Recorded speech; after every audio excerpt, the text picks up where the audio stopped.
In this third section, we are going to find 2 points and find the midpoint. The midpoint is a fancy word for the middle of the segment.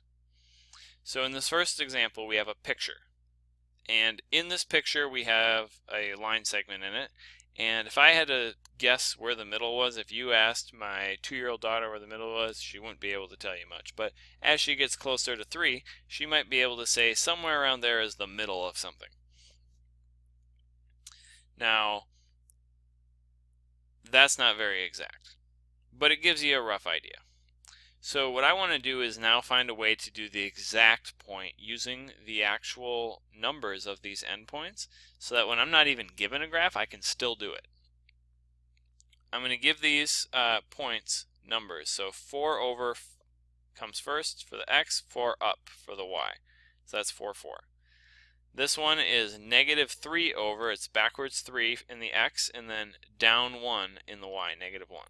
So now I have coordinates for both of those. To find the middle of something, I'm actually going to average out the two ends. And when you average things, you add them together and divide by how many things you have. So in the case of this example, I only have 2 x coordinates, and I'm going to do the x's and y's separately. I only have 2 x coordinates, and I want to average them out, so I would add them together, -3 plus 4, and divide by how many numbers I have. There's 2. And when I do that, -3 plus 4 is 1 over 2, so 1/2. You just leave it like that, or I can write it 0.5, whatever you prefer. Then I have the y's.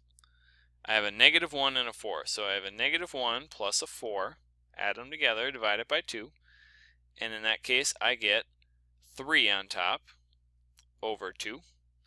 So my answer is 3/2 or 1.5 or 1.5, depending on how you choose to write that. When I'm dealing with coordinates, I actually tend to prefer decimals. If I was dealing with slope, I would prefer improper fractions like 3/2. But since I'm trying to write a coordinate on here, I'm going to write this as 0.5 for my x, comma, 1.5 for my y. And I'm going to put parentheses around it to remind me that this is a coordinate, a point. It has an x and a y. If I go to my graph and I want to plot this, 0.5 in the x means a half line over, and 1.5 up would be right there. And if you look at that red dot, it's like, hey, that looks pretty exact actually. I'm pretty sure that's the midpoint. But going back to my orange dot, the reason I made that big smudgy spot as my midpoint is because I wanted to make sure that at least I was close. Let's say I got an answer that was like out here. Well, I want to make sure that it makes sense. So by marking the dot on the graph, it makes sure that my answer is kind of in a reasonable range. Let's go ahead and do one more example down below where we are not given the endpoint, or not given the graph. So in this one right here, same exact process we're going to use, which is averaging the x's out to find what the average x value, the middle of the x's, and then average y value, find the middle of the y's. So I've got a 1 and a -14. 1 plus -14 divided by 2. I get -13 over 2. And if I punch that in my calculator to get it into a decimal, that's -6.5. This is my x. I might even want to label it my x so I don't forget that that's x. My y is going to be 7 and 0 that I need to average out. So 7 plus 0 over the two numbers is 7 over 2, which, punch it in the calculator to get that into a decimal form, is 3.5. So my final answer is -6.5, comma, 3.5. So compared to some other problems, these are much shorter math problems to do. Midpoint tends to go pretty quick once you get the swing of it. One example that can be a little bit challenging, you'll see down below, is when you're given an endpoint and the middle, and you have to figure out the other end. So imagine if I were to draw this, it would look something like, here is a point, here is another point, and here is the middle. There's the middle, and there's the end, there's the other end. Draw this all out. But now what I'm going to do is I'm actually going to get rid of one of the ends and say, hey, figure out where the other end is. And you're like, well, I'm going this direction towards the middle so far, so I would have to go that much farther to get to my endpoint, which should be somewhere around there. And that's the same process we're going to use, just not visually, but with the numbers. We're going to say, how far did I go from one end to the middle? If that's only halfway, I got to go that much farther. If I am driving to Grandma's house and it takes 2 hours to get there, I drive 1 hour, and I say, well, I drove 1 hour, I'm halfway, I must have to drive 1 more hour to get to my destination.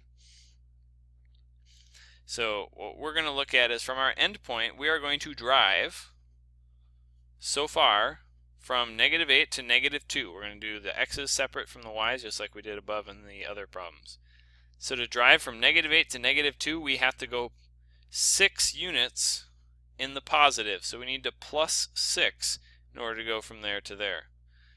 So in order to get to our other end, we're going to have to go 6 more. And -2 plus 6, -2 plus 6 more is going to be +4. I like to do these kinds of calculations in my head. If you do not feel comfortable with that, make sure you're following the process, the algorithm, the way we're doing it, and use a calculator to pop out the actual numbers for now. And there it is. We already have one of our coordinates. If we want to get the y, we go from -7 to 7. And in order to do that, we need to go up 7 just to get to 0, and then 7 more to get to +7. So we actually had to go up 14 units. 14 units. If you're struggling with how to actually do that in your head, one thing you could do is take that number right here minus that number right there in a calculator. So 7 minus -7, and if you keep all your negatives straight, it would come out to +14. Same thing here, -2 minus -8 would come out to +6 when you punch that in your calculator. But once you get that number, that 14, that's what you're going to use to jump 14 more. So you're halfway at 14, and you're going to go 14 more from your middle. So that 7 right there plus 14 more is going to be 21. So the answer to this problem is 4, 21. And that's how you're going to approach all of these. We'll do just one more as an example here. If the end is -6 and the middle is 3, we're going up. We go 6 to get to 0, 3 more to get to 3, so we went up 9. Meaning that to get to our answer, we have to go up 9 more in the x. Because we are halfway, we have to do the same thing again. 3 plus 9 is 12. -1 to 6. Now we're saying how far do we go from one y to the next? We had to go up 1 to get to 0 and up 6 more. So we're going up, and we went up 7 total units. So go up 7 more from that spot. 7 more from 6 would be 13. So our answer is 12, 13. The point, that's the other end point if the middle is 3, 6. You could actually check these using the midpoint process we used above right here as well.